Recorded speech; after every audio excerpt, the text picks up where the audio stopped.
called Guide for the Perplexed.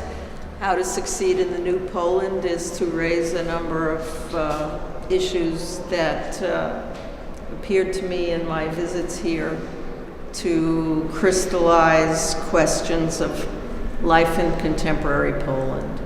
And it's organized as a series of discussions on provocative questions that are meant to be partly literal and partly metaphoric.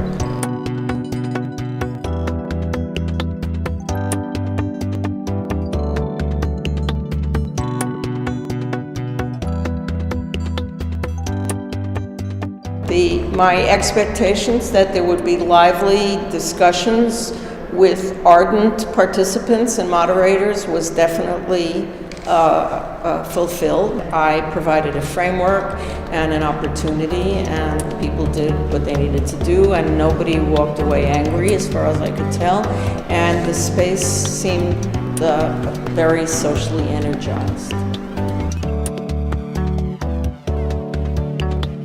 I decided that I probably was being invited as a feminist, and that probably was considered to be a burning issue, a voice that needed some articulation, particularly now by chance because of the war of the Catholic Church against women, which takes the form of an attack on what they call gender ideology, which is an attack, of course, on the LGBTQ community, but always women are symbolic.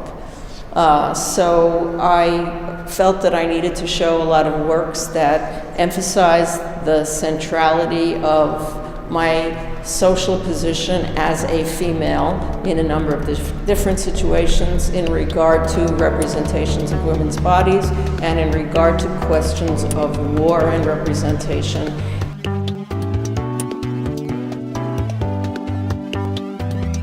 And in terms of the video, the selection is a little bit more complete than that, but still you can see the centrality of the images of women.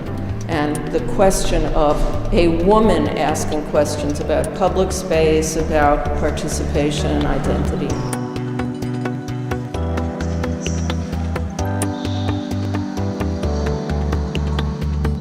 Here, this project is about Greenpoint, Brooklyn, which is a Polish neighborhood in which I've lived for 26 years. And a number of the people who appear in it are Polish, though far from everybody.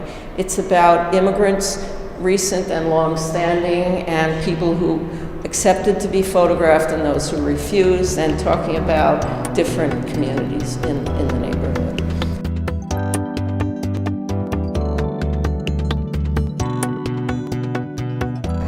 And there are a couple of other projects that I've done that also are about housing, the construction of urban space, entitlement to homes, and another project is a large sale of used household goods that I held last year at the Museum of Modern Art, in which we see the way that people deal with the informal economy and questions of value, and in which women are the primary actors in this liminal space between the home and the public.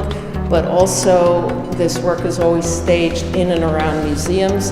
So the question of valuation versus household valuation versus the valuation of art objects is always in question and always flowing through it, at the same time that it's still just a sale of goods.